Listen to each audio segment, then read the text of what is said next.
Hi friends, welcome to bank Nifty boss YouTube ఛానల్కి. ఈరోజు August 5వ తారీఖు బుధవారం, రేపు 6వ తారీఖు. కాకపోతే రేపు మనకి సెన్సెక్స్లో వీక్లీ సెటిల్మెంట్ అయితే ఉంది కదా. ఈ వీక్లీ సెటిల్మెంట్ తాలూకు ట్రేడ్ అయితే ఒక అద్భుతం జరిగింది ఈరోజు. చివరిలో చెప్తాను, కాస్త ఓపికగా సహనంగా చూసే ప్రయత్నం అయితే చేయండి. సో ఈరోజు ఈ వీడియోలో కాస్తో తిప్పలు, అసలు ఈ కాస్ అంటే ఏంటి, మనల్ని ఎందుకని అంతగా తిప్పలు పెడుతుంది, ఒకసారి వివరంగా తెలుసుకునే ప్రయత్నం చేద్దాం. అలాగే ఈరోజు నిఫ్టీలో టోటల్గా మనం మూడు ట్రేడ్ చేసాం. 115 పాయింట్లు అద్భుతమైన లాభం అయితే వచ్చింది. ఒక లాట్ చొప్పున మాట్లాడుతున్నాను, ఒక లాట్కి 115 పాయింట్లు. అద్భుతం, మ్యాజిక్ కదా. ఇంకొక విషయం ఏంటంటే ఎన్హెచ్పిసి మనం కరెక్ట్గా ఒక వారం రోజుల నుంచి మంచి ట్రేడ్ అయితే చేసాం. ఇందులో ఒక కాల్ తీసుకున్నాం మనం, అది మోర్ దాన్ డబుల్ అయింది. కాకపోతే ఈరోజు మన ట్రేడ్ ఎగ్జిట్ అయిపోయాం, మన టార్గెట్ అయిపోయిన తర్వాత. కాకపోతే ఇది ఈరోజు చాలా విపరీతంగా భయంకరంగా పడింది. ఎన్హెచ్పిసి పబ్లిక్ సెక్టర్ స్టాకు అంతగా పడవలసిన అవసరమే లేదు. కాకపోతే ఈరోజు ఏకంగా రూ. 83 నుంచి 78 వరకు పడిపోయింది.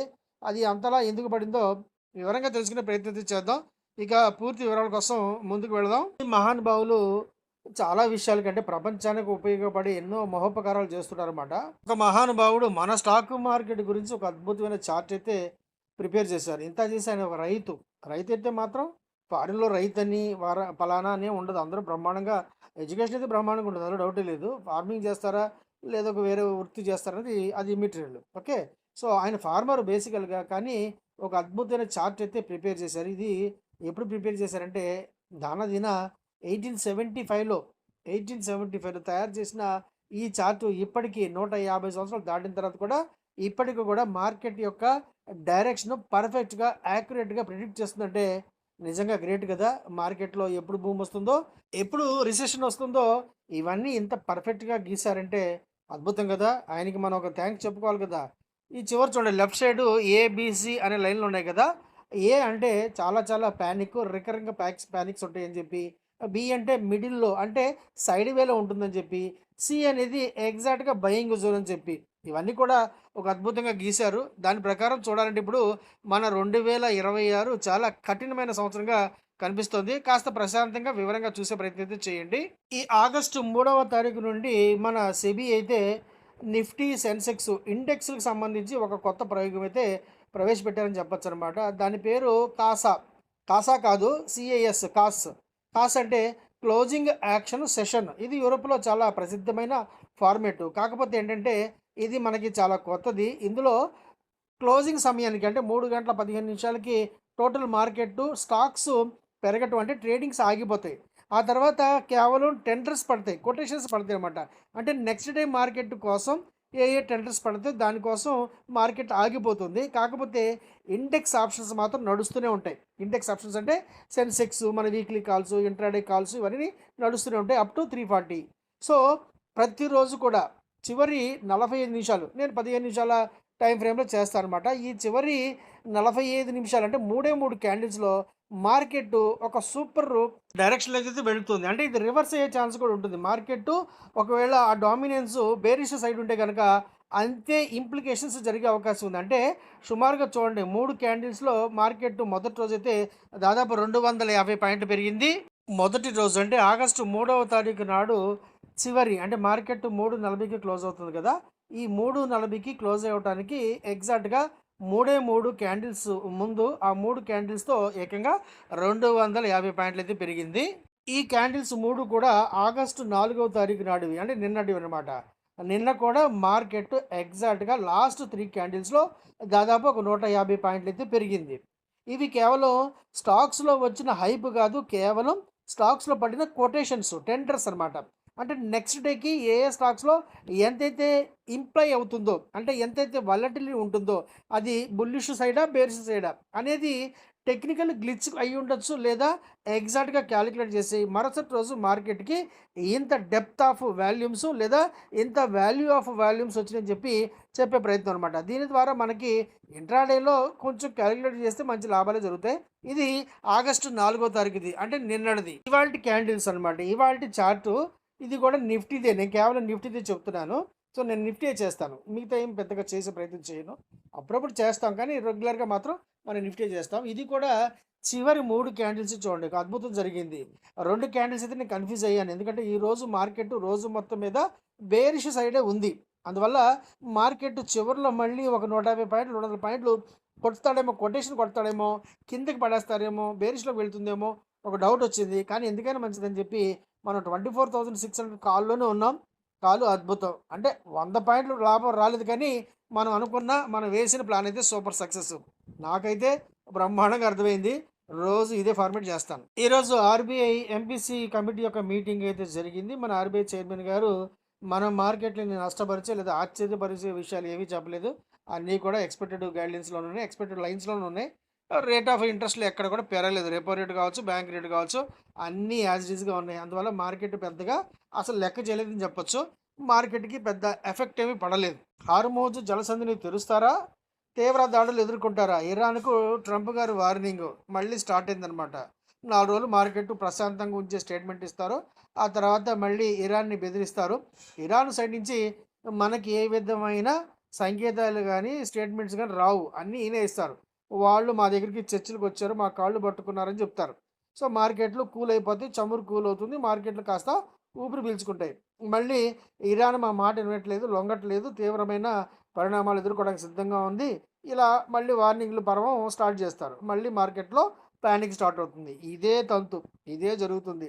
2, 3 రోజుల్లో మళ్ళీ మార్కెట్‌లు పానిక్ జోన్‌లోకి, బేరిష్ జోన్‌లోకి, సెల్లింగ్ ప్రెషర్‌లోకి వెళ్ళే అవకాశం ఖచ్చితంగా ఉంది. ఇరాన్‌తో అమెరికా చర్చలు బ్రహ్మాండంగా, సానుకూలంగా సాగుతున్నా కూడా వాటిని ఆ దేశం బహిరంగంగా ఖండించడం చాలా ఆశ్చర్యంగా ఉందని చెప్పి ట్రంప్ గారు చెప్తున్నారన్నమాట. సో, ఈసారి చర్చల నుండి గనక వెనక్కి తగ్గితే పరిణామాలు అత్యంత తీవ్రంగా ఉంటాయని చెప్పి టెహ్రాన్‌ని హెచ్చరించారు. సో, దీని మీద టెహ్రాన్ యొక్క ప్రతిస్పందన మనకు తెలీదు. టెహ్రాన్ ఏదైనా ఒక స్టేట్మెంట్ ఇస్తే గనక అది మార్కెట్ మీద పాజిటివ్‌గా కావచ్చు లేదా నెగెటివ్‌గా అది ప్రభావం చూపించే అవకాశం ఉంది. సో, కాకపోతే ఒకటి ఇరాన్ వార్తలు, అమెరికా వార్తలు మార్కెట్ కాస్త డైజెస్ట్ చేసుకోవడానికి అలవాటు పడింది. కాకపోతే మనకి చమురు నుండి విపరీతమైన ఒత్తిడి, ప్రెషర్ వస్తుంది కాబట్టి మన మార్కెట్‌లకి అదైతే నెగెటివే. కాకపోతే ఇప్పుడు మన దేశం ఇరాన్‌తో ఈ చాబహార్ పోర్ట్ ఉంది కదా! ఆ పోర్ట్ గురించి ఒక అగ్రీమెంట్ అయితే చేసుకుందనమాట. సో, దాని ద్వారా ఇప్పుడు ఇరాన్‌తో మనకి ఎప్పటినుంచో మైత్రి ఉంది. ఇరాన్‌తో ప్రత్యేకంగా మనకి శత్రుత్వం ఏమీ లేదు. కాకపోతే అమెరికా ద్వారా వచ్చిన ఒత్తిడి వల్ల మనం అక్కడి నుండి క్రూడ్ కొనడం అయితే మానేసాం, ఆపేసాం. ఇప్పుడు తిరిగి క్రూడ్‌ని కొనే అవకాశం కల్పిస్తుంది. ఈ చాబహారు పోర్ట్ నిర్మాణంలో భారతదేశం యొక్క ప్రాముఖ్యత, అలాగే నిర్మాణ భాగస్వామ్యం ఉంది కాబట్టి ఈ నిర్మాణం చేయటం, ఈ చాబహార్ పోర్ట్ చేయటం, నిర్మాణం పూర్తి చేయటం మన దేశానికి చాలా చాలా అవసరం అన్నమాట. సో, ఈ దిశగా ఇరాన్ కూడా పెద్దగా అబ్జెక్షన్ చేయటానికి ఏమి లేదు ఇందులో. వాళ్ళకి లాభమే, మనకి లాభమే కాబట్టి ఇదైతే యథాతథంగా కొనసాగుతుంది. సో, ఇరాన్‌తో మనకి సానుకూలమైన సంబంధాలే ఉన్నాయని చెప్పొచ్చు. ఈరోజు మార్కెట్‌లో మంచి గ్యాప్ అప్‌తోనే ప్రారంభమైనా బాగా పడ్డాయన్నమాట. సో, 24,600 దగ్గర మనకి బ్రేక్ ఈవెన్ అయితే వస్తోంది. అందువల్ల రేపటి 11వ తారీఖు ఎక్స్‌పైరీ ఉన్నటువంటి 24,600 కాల్ మనం ఎగ్జాక్ట్‌గా 145 దగ్గర ఒకసారి కొన్నాము. అలాగే 172 ఆ ప్రాంతాల్లో కూడా కొనొచ్చని చెప్పాననమాట. సో, దీని టార్గెట్ అయితే రాలేదు. కాకపోతే దీన్ని బ్రహ్మాండంగా ఎగ్జిట్ అయ్యాము. మనకి 145 దగ్గర తీసుకున్న వాళ్ళకి ఏకంగా దగ్గర దగ్గర ఒక 50 పాయింట్ల లాభం వచ్చింది. 73 దగ్గర కొన్న వాళ్ళకి ఒక 20 పాయింట్ల లాభం అయితే వచ్చింది. So, first trade super hit. వెంటనే మనం 24,000 పుట్టు బ్రహ్మాండంగా తీసుకున్నాం. రూ. 132 దగ్గర తీసుకున్నాం. ఒక రూ. 4, 5 పడింది. పెద్దగా టెన్షన్ పడాల్సిన అవసరం లేదు. సో, 132 దగ్గర తీసుకున్నాము. 24,600 పుట్టు. దీని టార్గెట్ 207 పెట్టాం గానీ రాలేదు. ఇది కూడా 193కి వెళ్ళింది. ఇది కూడా 193, 192 దగ్గర వెళ్ళింది. మనం దీనిని ఎగ్జాక్ట్‌గా 184 దగ్గర ప్రాఫిట్ బుక్ చేసుకొని బయటపడ్డాం. దీంట్లో కూడా మనకి ఎగ్జాక్ట్‌గా ఒక 50 పాయింట్స్ అయితే వచ్చింది. సో, ఇప్పటికి మనకి 100 పాయింట్ల లాభం అయితే వచ్చింది. ఈరోజు 2 ట్రేడ్స్‌లో. సంవత్సరంగా మూడోసారి కూడా మనం 24,600 కాలే కొన్నాం. ఈ 24,600 కాలు పుట్‌లోని రోజు మొత్తం మీద ట్రేడ్ చేశామనమాట. సో, మూడవ ప్రయత్నంగా మళ్ళీ 24,600 కాలు రూ. 135 దగ్గర కొన్నాం. ఇది చివరి లాస్ట్ లెగ్ ఆఫ్ ట్రేడ్ అనమాట మనకి. చివర్లో దీంట్లో ఇది రూ. 150 దరిదాపులకెళ్ళింది. సో, దీంట్లో కూడా మనం 148, 150 మధ్య ఎగ్జిట్ అయ్యాం. దీంట్లో కూడా మనకొక 15 పాయింట్ల లాభం అయితే వచ్చింది. ఎగ్జాక్ట్‌గా 15 పాయింట్లు. సో, టోటల్‌గా మనకి ఈరోజు 115 పాయింట్ల లాభం అయితే వచ్చింది. ఒక లాట్ చొప్పున చెప్తున్నాను మీకు.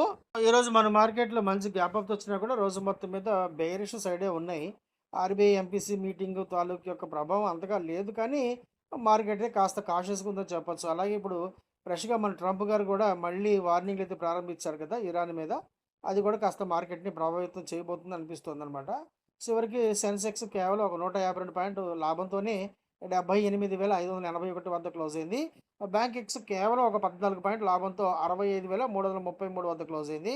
నిఫ్టీ 50 కేవలం ఒక 10 పాయింట్లు అంతే, 10 పాయింట్ లాభంతోనే 24,624 దగ్గర క్లోజ్ అయింది. నిఫ్టీ బ్యాంక్ మాత్రం 168 పాయింట్ నష్టంతో 57,739 వద్ద క్లోజ్ అయింది. నిఫ్టీ ఫినాన్షియల్ సర్వీసెస్ లాభ నష్టాలు లేకుండా ₹1 నష్టం అని చెప్పొచ్చు, 26,843 వద్ద క్లోజ్ అయింది. ఈరోజు బజాజ్ ఫైనాన్స్, బజాజ్ బ్రదర్స్ ఇద్దరు కూడా కాస్త డౌన్ సైడ్లో ఉన్నారు. అందువల్ల నిఫ్టీ ఫినాన్షియల్ సర్వీసెస్లో పెద్దగా మొమెంటం అయితే లేదు. నిఫ్టీ మిడ్ సెలెక్ట్ కేవలం 9 పాయింట్ లాభంతో 14,880 వద్ద క్లోజ్ అయిందనమాట. సో మార్కెట్ టోటల్గా చెప్పాలంటే ఒక బ్రేక్ ఈవెన్ పాయింట్లు అయితే ఉంది, పివోట్ పాయింట్ దగ్గర ఉంది ఎగ్జాక్ట్గా. సో రేపటి మార్కెట్ గ్యాప్ అప్ గ్యాప్ డౌనా రేపొద్దున చూసుకుందాం, ఇప్పటి నుంచి టెన్షన్ వద్దు. ప్రాఫిట్ మన మెంబర్ ఒకరు పంపించారు. ఇది సెన్సెక్స్ ట్రేడింగ్లో అంటే నిన్న క్లోజింగ్లో తీసుకొని ఈరోజు మార్నింగ్ ఫస్ట్ సెషన్లో అమ్మినప్పుడు వచ్చిన లాభాలు అనమాట. సెన్సెక్స్ అంటే రేపటి ఎక్స్పైరీ కాల్ అనమాట. ఇది 78,900 కాల్, ఇందులో 51,449 ప్రాఫిట్ అయితే వచ్చింది. ఈ ప్రాఫిట్ కూడా మన మెంబర్ ఒకరు పంపించారు. ఇది నిఫ్టీ 24,550 పుట్టులో వచ్చిన లాభం అనమాట. ఇది నిన్న ఎక్స్పైరీ అయిపోయింది, పాత క్లిప్పింగ్ నిన్న పెట్టలేదు కదా అని ఈరోజు పెడుతున్నాను. సో 13,793 లాభం అయితే వచ్చింది. ఈ ప్రాఫిట్ కూడా మన మెంబర్ ఒకరు పంపించింది అనమాట. ఇది 24,600 కాల్లో పుట్లో చేసిన లాభాలు అనమాట. 9,314 అయితే వచ్చింది. సో నేర్చుకున్న వాళ్ళకి నేర్చుకున్నంత, లాభాలు సంపాదించే వాళ్ళకి సంపాదించినంత, అంతేనా? సో నేర్చుకోండి, మీ అంతటి మీరు ట్రేడింగ్ చేసుకోండి. ట్రైనింగ్ అయితే ఖచ్చితంగా తీసుకోవాల్సిందే ఎవరైనా సరే. అందువల్ల మీకు నాలెడ్జ్ వస్తుంది తప్ప నష్టం అయితే రాదు కదా. సో ఈరోజు ఈ వీడియోలో కాస్త వచ్చిన జ్ఞానాన్ని మీతో పంచుకునే ప్రయత్నం చేశాను. కాస్త తిప్పలే కానీ కొంచెం అర్థం చేసుకుంటే చాలా ఈజీగా ఉంది. నాకైతే సూపర్గా అర్థమైంది. చూద్దాం అది ఎంతవరకు వర్కౌట్ అవుతుందో. రోజు వర్కౌట్ అవ్వాలి కదా, ఏదో 1-2 రోజులు మురిపిస్తే కుదరదు. అలాగే నిఫ్టీలో ఈరోజు మనం 3 ట్రేడ్ చేసాం. ఈ 3 ట్రేడ్స్ కూడా సూపర్ సక్సెస్. 115 పాయింట్ లాభం అయితే వచ్చింది, మ్యాజిక్, అద్భుతం. సో ఇకపోతే ఎన్హెచ్పిసి ఎందుకు అంతలా పడింది? ఎన్హెచ్పిసి మన సెంట్రల్ గవర్నమెంట్, కేంద్ర ప్రభుత్వ పబ్లిక్ సెక్టర్ స్టాక్ అనమాట. పెద్దగా మ్యానిపులేషన్ ఏది ఉండదు. కాకపోతే నిన్న క్వార్టర్లీ రిజల్ట్స్ అయితే వచ్చాయి. క్వార్టర్లీ రిజల్ట్స్ కూడా బాగానే ఉన్నాయి, పర్వాలేదు, ఎక్కడ కూడా నెగిటివిటీ అయితే లేదు. కాకపోతే ఆ రిజల్ట్స్ ఓరియంటేషన్లో స్టాకులు అయితే మ్యానిపులేషన్ చేశారా, లేకపోతే సెల్లింగ్ ప్రెజర్ వల్ల అంటే మార్జిన్స్లో ఏమన్నా స్లైట్ డిస్ప్యూట్ ఉంటే స్టాకును పడవేశారా అనేది నాకైతే అర్థం కాలేదు. స్టాక్ అయితే మంచి స్టాకు, చాలా చాలా స్ట్రాంగ్ స్టాక్ అని కూడా చెప్పచ్చు. ఇందులో మనం జూలై 30వ తారీఖు నాడు ఈ ఎన్హెచ్పిసి ఆగస్టు 79 కాల్ బ్రహ్మాండంగా తీసుకున్నాం. మనం ₹83 దగ్గర తీసుకున్నాం. దీని టార్గెట్ మనం డబల్ పెట్టుకున్నాం. ఇది ఈరోజు ఎగ్జాక్ట్గా ₹4.45 దాటింది. ఎగ్జాక్ట్గా అంటే ₹83 వేసుకున్నా కూడా ₹4 దగ్గర బ్రహ్మాండంగా మన వాళ్ళందరూ ఎగ్జిట్ అయిపోయారు. కాకపోతే నేను మార్నింగే హెచ్చరించాను అనమాట, ఇది ఆల్మోస్ట్ డబల్ అయిపోయింది, ప్రాఫిట్ బుక్ చేసుకోవచ్చు అని చెప్పి. ఈ విచిత్రంగా ఎప్పుడైతే ₹4.45 టచ్ అయిందో అక్కడి నుంచి విపరీతంగా పడి దాదాపు ₹69, ₹50 కూడా వెళ్ళింది. ₹50 ఆ రేంజ్ కూడా వెళ్ళింది. చాలా విచిత్రం అనిపించింది. ఎనీవే మనమైతే మంచి ప్రాఫిట్స్తో డబుల్తో ఎగ్జిట్ అయ్యాం కాబట్టి మనకు వచ్చిన నష్టం ఏం లేదు. సో ప్రాఫిట్లు ఉన్నప్పుడు చాలా చాలా జాగ్రత్తగా ఉండాలి. సో నష్టాలు ఉన్నప్పుడు కొంచెం ధైర్యంగా మనం క్యారీ చేస్తాం కాబట్టి, టార్గెట్ కోసం వేచి ఉంటాం కాబట్టి, టార్గెట్ వచ్చిన మరుక్షణం మాత్రం మంచి లాభాలతో బుక్ చేసుకొని ఫస్ట్ ఎగ్జిట్ అవ్వాలి. లాభాలు బుక్ చేయడం కూడా ఒక ఆర్ట్ అనమాట. సో అది చాలా ఫాస్ట్గా ఉండాలి, ఎంత ఫాస్ట్గా బుక్ చేసుకుని అంత మంచిది. సో ఈరోజు మనం ఈ వీడియోలో కాస్త వచ్చిన తిప్పలు, కాకపోతే నాకైతే కాస్త అర్థమైనట్టుగా అనిపిస్తుంది. చూద్దాం ఏమవుతుందో రాబోయే 2 రోజుల్లో. అలాగే ఈరోజు మనం చేసిన 3 ట్రేడ్స్ కూడా సూపర్ హిట్. 24,000 కాలు 2 సార్లు చేసాం, మనం 24,006 ఒకసారి చేసాం, అద్భుతం. 3 సార్లు కూడా టోటల్గా మనకి 115 పాయింట్ లాభం అయితే వచ్చింది, హ్యాపీ. అలాగే ఎన్హెచ్పిసి మనం మంచి కాల్ చేసాం, ఈరోజు బ్రహ్మాండంగా డబల్ అయింది, మోర్ దాన్ డబల్ అయింది. ఆ తర్వాత భీకరంగా పడింది. పెద్దగా అయితే నెగిటివిటీ అయితే లేదు, రిజల్ట్స్ ద్వారా వచ్చిన నష్టం అయితే లేదు. ఇది మ్యానిపులేషన్ అని అనుకుంటున్నాను. చూద్దాం ఏమవుతుందో. వీడియో చూసినందుకు thank you very much friends, thank you. Friends నేను సెబీ రిజిస్టర్డ్ కాదు, నాకున్న బ్యాంకింగ్ ఎక్స్పీరియన్స్ ఎగ్జాక్ట్గా 25 years in a public sector bank as a senior manager. అలాగే నాకున్న స్టాక్ మార్కెట్ యొక్క అనుభవం మోర్ దెన్ 35 years ఇప్పుడు. ఈ అనుభవంలో నేను పడిన అనేకమైన కష్టాల నుండి, నష్టాల నుండి, నేర్చుకున్న గుణపాఠాల ద్వారా, నాకు నేనుగా స్వంతంగా డెవలప్ చేసుకున్న అనేకమైన టెక్నికల్స్ ద్వారా నేను మీకు ఎడ్యుకేషన్ మరియు లెర్నింగ్ పర్పస్లో నేర్పించే ప్రయత్నం మాత్రమే చేస్తున్నాను. నా స్టాక్ మార్కెట్ యొక్క ప్రయాణాన్ని, అనుభవాన్ని నేను మీతో పంచుకునే ప్రయత్నం మాత్రమే చేస్తున్నాను. స్టాక్ మార్కెట్‌లో మీరు ఇన్వెస్ట్ చేసే ప్రతి రూపాయికి కూడా ఎంతో కొంత నష్ట భయమైతే ఉంటుంది ప్రపోర్షనేట్‌గా. అది ఈక్విటీస్ కావచ్చు, డెరివేటివ్స్ కావచ్చు. అందువల్ల ఆప్షన్స్ ట్రేడింగ్ చేసేవాళ్ళు ఖచ్చితంగా ట్రైనింగ్ అయితే తీసుకోవాల్సి ఉంటుంది. పూర్తిగా మీకు పరిపూర్ణమైన నైపుణ్యం, అవగాహన అలాగే నమ్మకం వచ్చిన తర్వాత మాత్రమే మీరు ఆప్షన్స్ ట్రేడింగ్ చేయవలసిందిగా నేను సలహా ఇస్తున్నాను. అంతేగాని ఆప్షన్స్ ట్రేడింగ్ ద్వారా మీరు కోటీశ్వరులు అయిపోవాలని చెప్పి కోరికతో మాత్రం స్టాక్ మార్కెట్‌లోకి రాకండి.